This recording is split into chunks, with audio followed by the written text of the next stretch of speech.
What if the deepest lake on Earth is not a lake at all, but a newborn ocean quietly tearing a continent apart right now, beneath your feet, while you are reading this sentence? That is not a metaphor. That is not a theory from the fringes of science.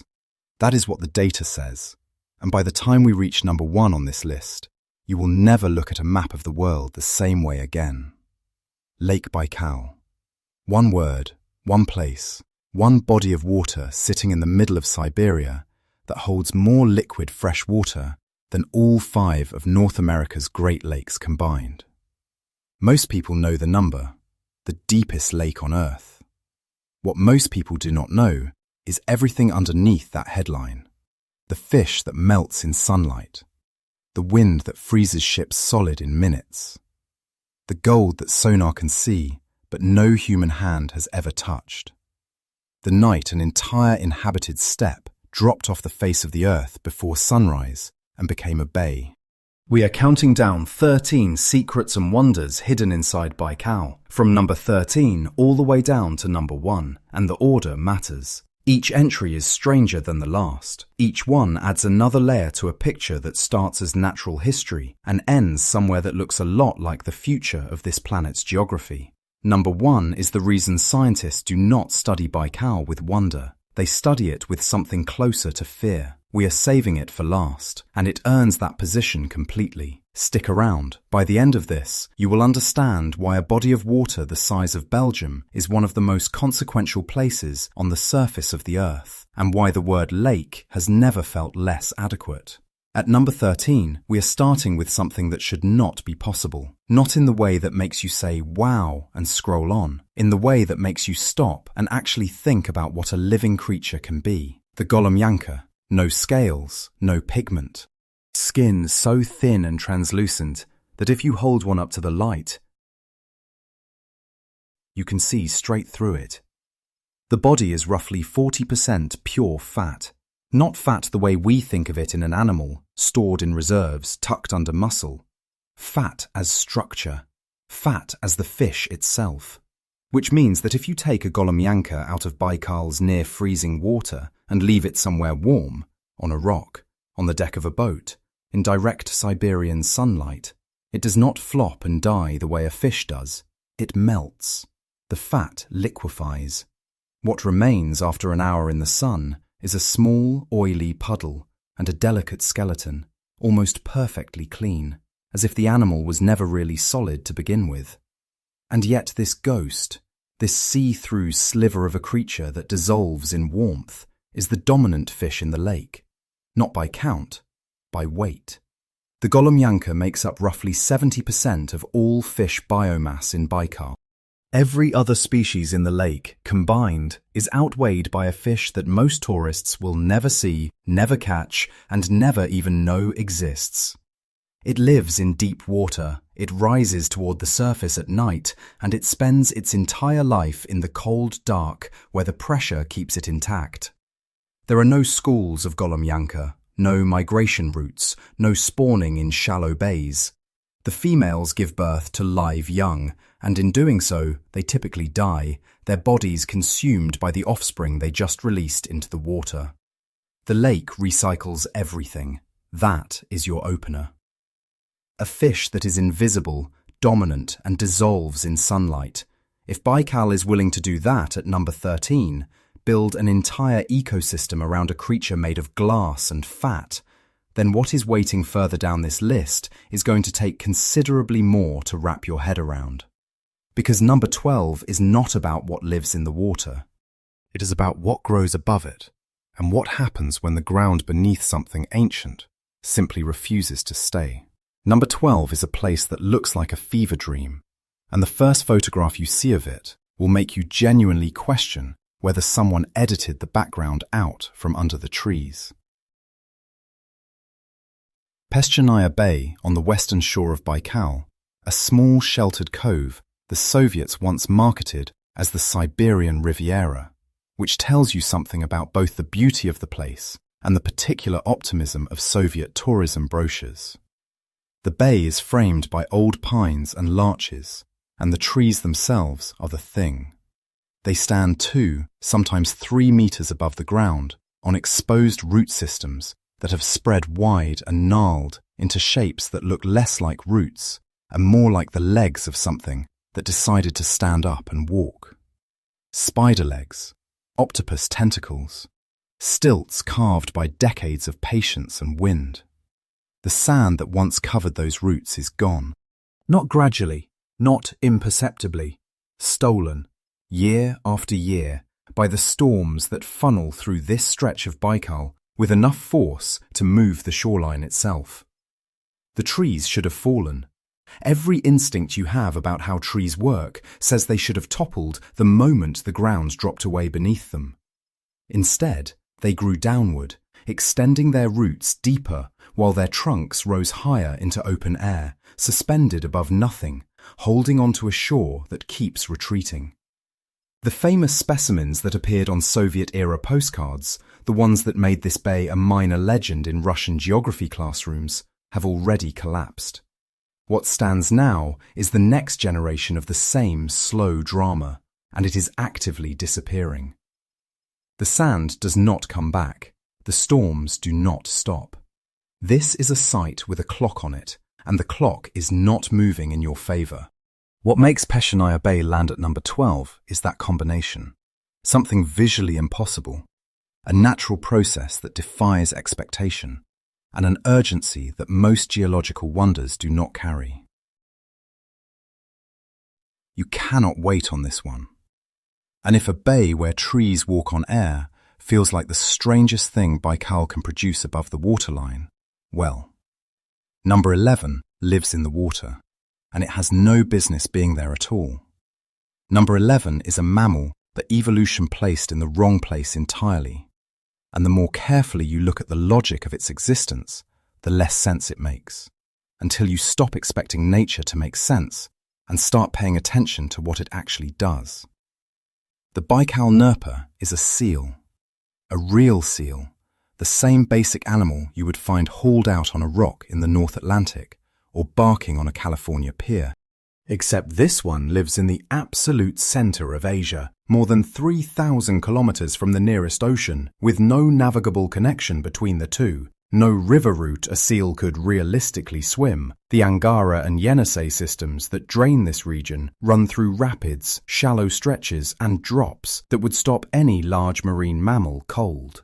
Scientists have proposed a glacial migration theory, the idea that during the last ice age, a continuous waterway of meltwater rivers allowed the ancestors of the Nerpa to push inland from the Arctic, thousands of kilometers upstream, against the current, over the course of generations. It is the best explanation available. It is also, when you picture it honestly, almost as strange as the animal simply appearing here by accident. And isolation did something to it. The Nerpa evolved enormous eyes, disproportionately large even for a seal, tuned for hunting in Baikal's deep, dark water column. It learned to sleep underwater, drifting in a slow holding pattern just below the surface, surfacing automatically to breathe without ever fully waking. And it developed delayed implantation, the ability to pause its own pregnancy after fertilization, holding the embryo in suspension until conditions improve before allowing development to resume. That last one is rare enough in mammals that researchers still study it. A seal in the middle of a continent running its own reproductive timer. There are roughly 100,000 of them out there right now, on the ice floes, under the surface, in the darkness below. They belong to no ocean. They answer to no coast, and the lake keeps them the same way it keeps everything it decides to hold. Which brings us to number 10, because Baikal does not only keep things, sometimes it destroys them. And when it does, it moves with a speed that gives no one time to react. Number 10 is a wind. That sounds almost dismissible. A wind on a large lake in Siberia where winds are hardly a novelty. But the Sarma is not weather in any ordinary sense. It is a ballistic event. It comes from a gorge on the western shore, a narrow mountain gap that functions as a natural compression chamber, funneling Arctic air down from the highlands and accelerating it the way a nozzle accelerates water from a hose. By the time that air reaches the lake surface, it can be moving at 60 meters per second. For reference, hurricane classification begins at 33. The Sarma doubles it. And the warning time, if you are lucky, if the local Buryat fishermen who have read this sky for generations happen to be watching, is measured in minutes, not hours. What they watch for is a specific cloud formation that builds above the gorge mouth. Locals call it the gates, a mushroom-shaped mass that stacks up in the gap and holds there, darkening, and then releases. If you are on the water when it releases, the problem is not the wind alone, it is the spray.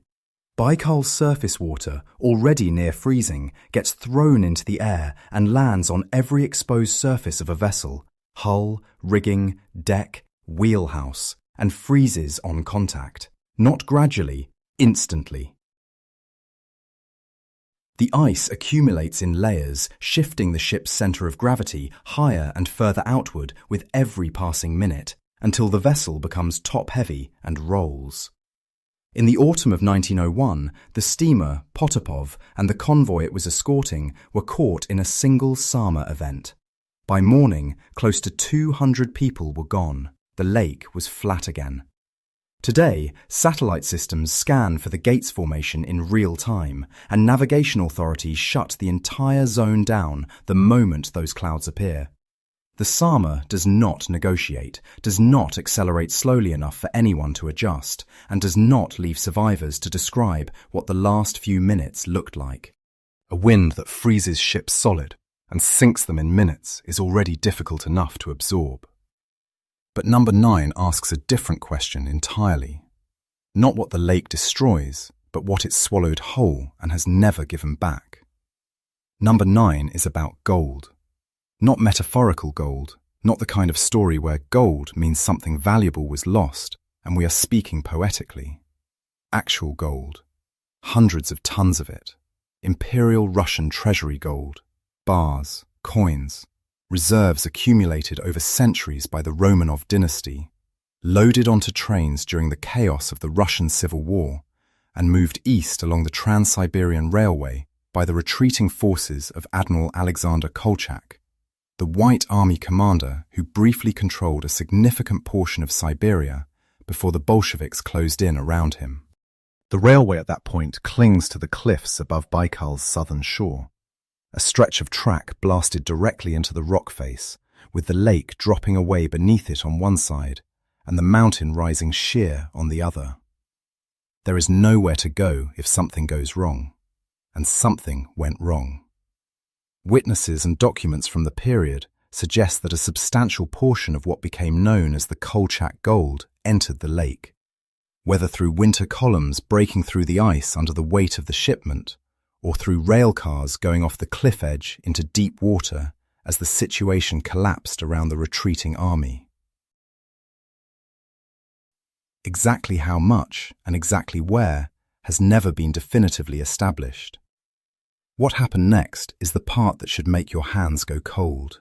In 2008 and 2009, the deep-sea submersibles Mir, the same craft that spent years filming the Titanic on the floor of the North Atlantic, descended into the area near Cape Tolstoi. The crews reported photographing twisted metal structures on the lake floor that resembled old rail cars, and objects that caught the floodlights in a way that silt and rock simply do not. They reached out with the manipulator arms, and the lake floor, which in that zone is not solid sediment, but a deep layer of fine silt that behaves like quicksand, swallowed visibility the instant anything disturbed it. The gold, if that is what the sonar returns actually are, sits in water too deep and too unstable to excavate with any technology currently available. You can see it, you cannot touch it. Baikal has been holding it for over a century and shows absolutely no sign of letting go. That combination, documented history, eyewitness accounts, actual submersible footage, and a physical barrier that no engineering solution has yet overcome, is why number 9 lands where it does. The mystery is not whether something is down there. The mystery is whether any human hand will ever actually reach it. Number 8 goes somewhere darker still, not into history, but into the living biology of the lake itself, and into a creature that is responsible for both the most beautiful thing about Baikal and the most unsettling. Number 8 is the reason Baikal's water is so clear you can read a newspaper through 40 meters of it. And it is also the reason the lake almost never returns a body. Meet the gammarid.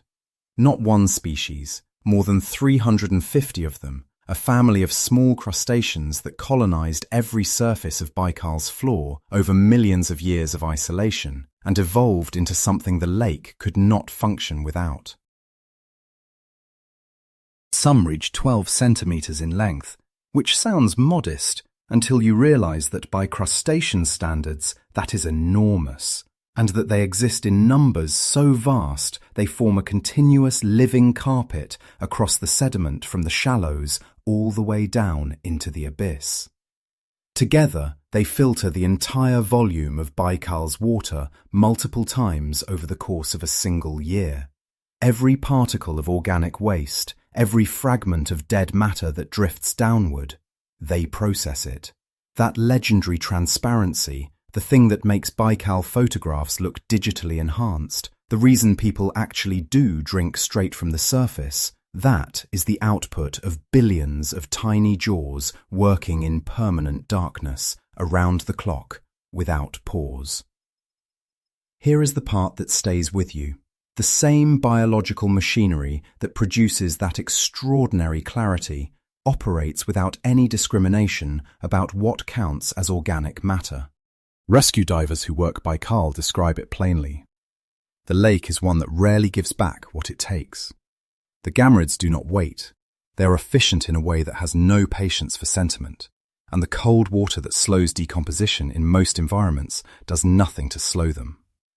The pristine water in your cup is real. The process that makes it pristine is also real. Both things are true at the same time, and Baikal does not offer you the option of accepting one without the other. Number 7 takes us away from the biology and down to the floor itself, where the cold and the darkness have been quietly preserving an entire museum of ships, cars, and vanished lives for longer than anyone has been looking. Number 7 is where Baikal stops being a lake and starts being a museum. Not a museum anyone built or curated or decided to preserve. A museum that the water itself created, slowly, without any intention, simply by being what it is, cold, fresh, extraordinarily deep, and almost completely starved of the oxygen that causes wood to rot, metal to corrode, and paint to peel. The ships on the floor of Baikal did not decay the way sunken ships decay everywhere else on Earth. They stopped, they held, and they have been holding, some of them, for over a century. Divers who have descended to these wrecks describe the experience in terms that keep coming back to the same word: intact. Not intact the way archaeologists use it, meaning structurally recognizable. Intact the way a crime scene is intact before anyone has touched it. Steering wheels still in position, nameplates with readable lettering, personal belongings sitting in cabins exactly where someone left them the last time they walked out.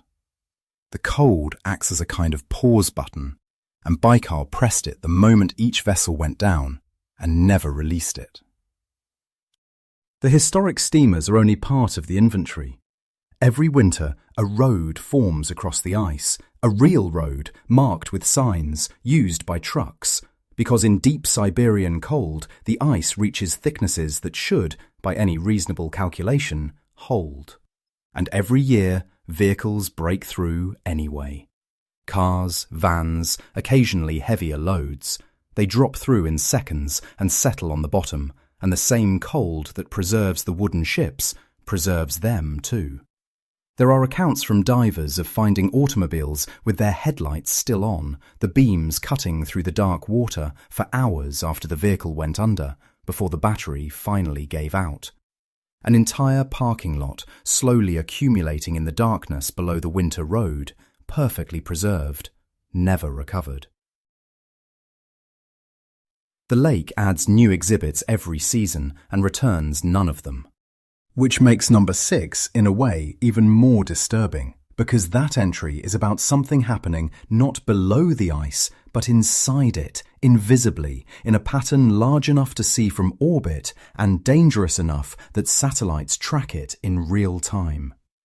Number 6 is something you would drive straight through without knowing it existed.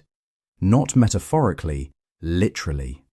People have done exactly that, in trucks, on what appeared to be perfectly solid ice, and the lake swallowed them in seconds. Every winter, when Baikal freezes over and the ice road opens, satellites begin scanning the surface for a specific phenomenon that looks, from space, like someone drew perfect dark circles on the ice with a compass. Some of these rings reach 10 kilometers across. They are geometrically precise, they appear and disappear between one satellite pass and the next, and they are completely invisible to anyone standing on the ice at ground level. You cannot see the edge. You cannot feel the difference underfoot. The surface looks identical on both sides of a boundary that, on the other side, means you are driving over ice that has been hollowed out from below. What causes them is still not fully resolved, but the leading explanation involves massive underwater vortices, rotating columns of warmer, gas-rich water rising from the depths and spinning outward in a circular pattern just beneath the ice. The heat and the gas melt the ice from underneath, thinning it from a safe load-bearing thickness down to a shell of waterlogged slush that can be as thin as 10 centimeters, while the surface above it looks indistinguishable from the solid road beside it. Emergency services in the Baikal region now receive satellite coordinates the moment a ring appears. The response window is measured in hours, sometimes less. A vehicle that crosses into a ring and breaks through does not have time for a rescue operation to reach it. The lake takes it the same way it takes everything else, completely and without giving it back. That is number 6, a trap drawn in circles, visible from orbit, invisible from the ground, and actively monitored because the alternative is simply watching it happen. Number 5 goes underground, into the biology of the lake floor itself, where something the lake has maintained for millions of years is dying in real time, and the cause turns out to be something almost insultingly ordinary. Number 5 is where the story stops being about extreme weather or buried treasure or animals that should not exist, and starts being about something happening right now, today, to the thing that makes Baikal what it is. And the culprit is so mundane, it almost makes the whole thing worse.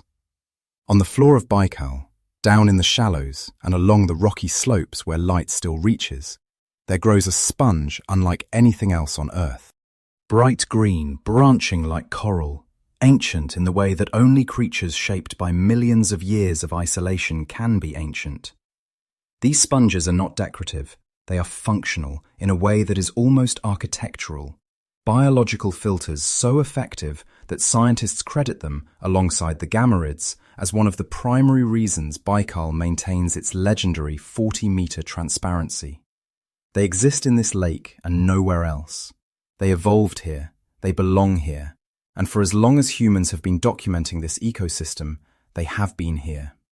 Then divers started finding them white, coated in slime, rotting where they stood, still attached to the rock, dying in place, and spreading across the same slopes where the sponges were dying, smothering the bottom in dense black-green mats, washing up on the beaches in drifts that smell of sulfur.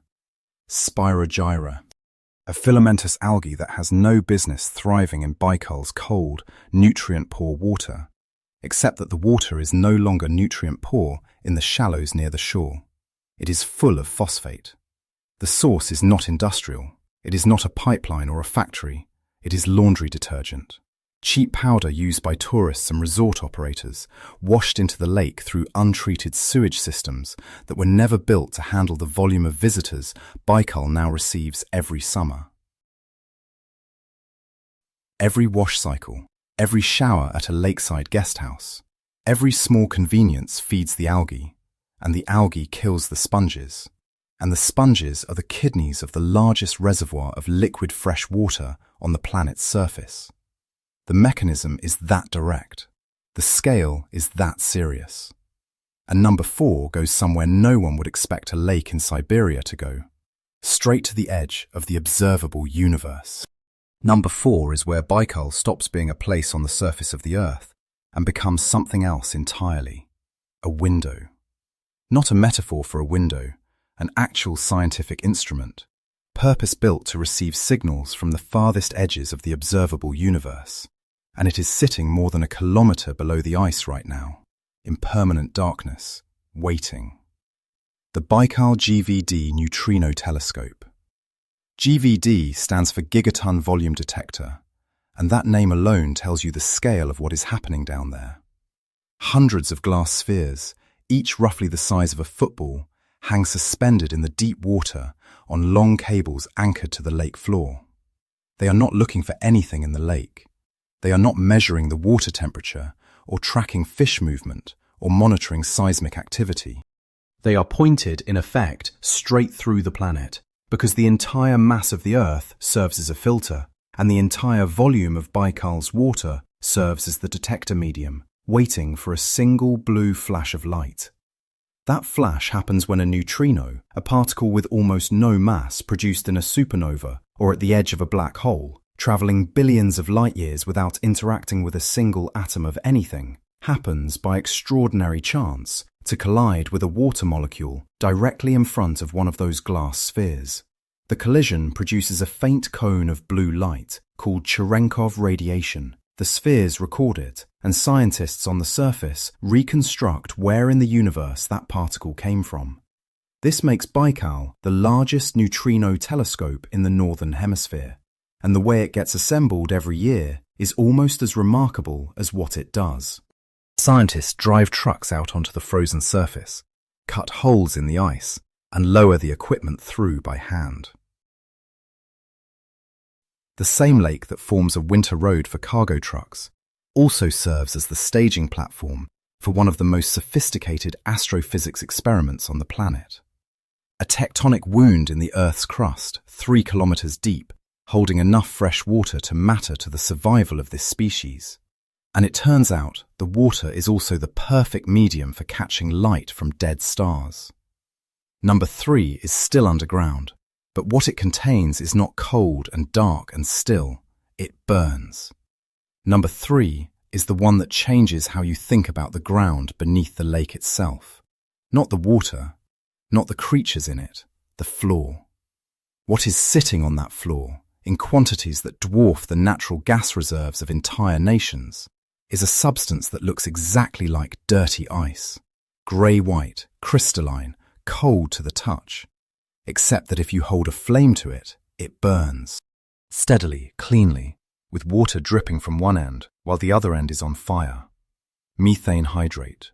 Each cubic meter of it contains roughly 160 cubic meters of compressed natural gas, locked inside a molecular cage of ice crystals that only stays stable under specific conditions of pressure and temperature.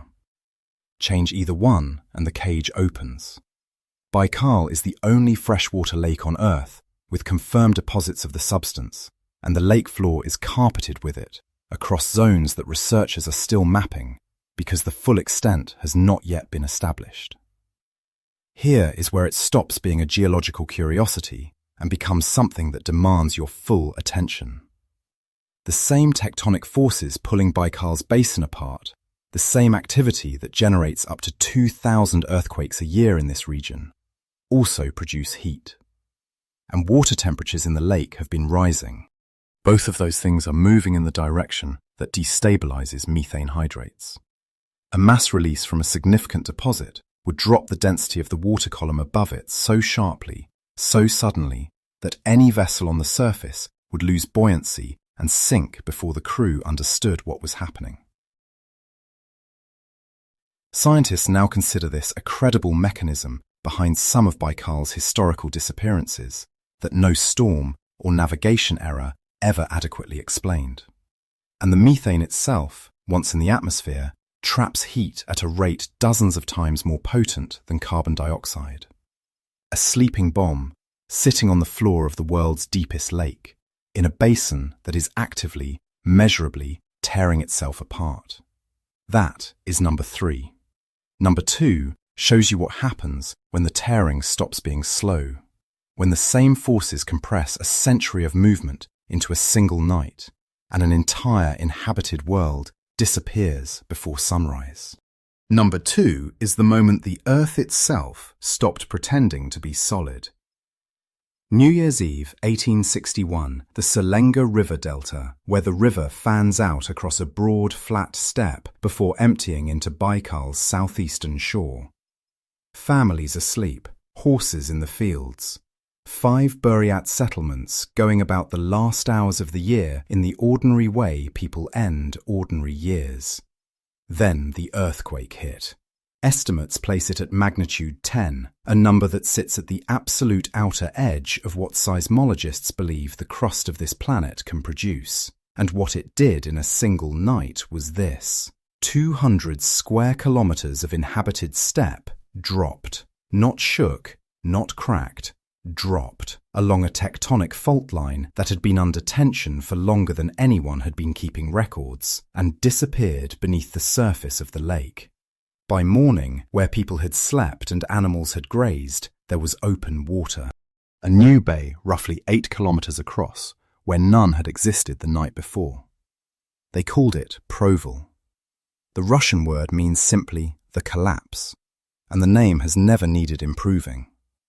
In Irkutsk, hundreds of kilometers away, church bells rang by themselves. The water that rushed in to fill the void carried everything with it. The soil, the fences, the foundations, the objects people had left on tables and floors before they went to sleep. The 5 villages did not wash away. They went straight down and the lake covered them. Beneath the shallow, ice-fringed waters of Proval Bay, which today is a popular fishing spot, those foundations are still there. The walls, the fence posts, the ordinary debris of 5 communities that existed on Tuesday and did not exist on Wednesday. Seismologists monitoring the Baikal rift zone record up to 2,000 earthquakes every single year. Small ones mostly, unnoticeable ones. But the forces producing them are the same forces that opened Proval in a single night, and the researchers who study this region do not say another event like it is unlikely. They say it is inevitable. The only open question is when. Which means, number 1, the entry that explains why every single thing on this list exists, why the fish are strange and the gold is unreachable and the steppe can vanish overnight, is not just the most important secret Baikal holds. It is the one that reframes everything else permanently, and it is waiting for you right now. Number 1 is not a secret. It is the answer to every question this list has been building toward, and once you see it clearly, the fish and the gold and the collapsing steppe and the burning ice all lock into place like pieces of a mechanism that was always meant to fit together. Baikal is not a lake, it is a rift. A continental rift, a place where 2 tectonic plates, the Eurasian and the Amur, are actively pulling apart from each other right now at roughly 2 centimeters per year and have been doing so for somewhere between 25 and 30 million years. That pulling is the engine behind everything. The impossible depth, because the basin keeps dropping as the plates separate. The earthquakes, 2,000 of them every year, because rock under that kind of tension does not release smoothly. The gas vents on the floor, the methane hydrates, the hydrothermal activity, all of it is the sound of a continent being torn open, slowly in geological time, which from the inside feels like stillness, but from the outside looks like the early stages of something enormous. The models built by researchers at the Siberian branch of the Russian Academy of Sciences carry this forward 20 million years and show the outcome plainly. The rift completes. Arctic Ocean water floods the widening gap. Eurasia splits into 2 separate landmasses with a new ocean running between them. the way the Atlantic now runs between continents that were once a single body of rock. Irkutsk and Ulan-Ude, cities that today are neighbours, end up on opposite shores of that ocean, facing each other across open water the way New York and London do now. Every person alive at this moment is sitting in the front row of the most consequential geological event currently unfolding on the surface of this planet. The stage is a body of water we have always called a lake. That word was never adequate. It just took us this long to find a better one. So here we are, a transparent fish that melts in sunlight, trees walking on stilts above a vanishing shore, a seal with no ocean, a wind that armours ships in ice and sinks them in minutes, gold that sonar can find and no hand can reach, crustaceans that filter a continent's worth of water and take everything else in return. Shipwrecks frozen in time, rings that swallow trucks whole, sponges dying by the teaspoon, a telescope catching light from dead stars 1 billion years old, ice that burns, a step that dropped off the map in a single night, and underneath all of it, a rift that is quietly, patiently rewriting the geography of this entire planet. 13 entries. 1 lake. Except it was never really a lake. That is the thing that stays with you. Every one of these secrets points back to the same engine, a continent coming apart at the seams, slowly enough that we built cities on the edge of it and called it scenery. Baikal does not care what we call it. It will keep going long after the last person who watched this video is gone. And in 20 million years, the maps will finally catch up to what the data has been saying all along. If any of this got under your skin, and honestly, if it did not, go back and read the part about the gammarids again, drop a comment below. Which one hit hardest? The burning ice? The gold no one can touch? The night an entire village went underwater before sunrise? Tell us. The best answers genuinely get read, and if you want to be here the next time we go somewhere that looks quiet on the surface and turns out to be anything but, subscribe.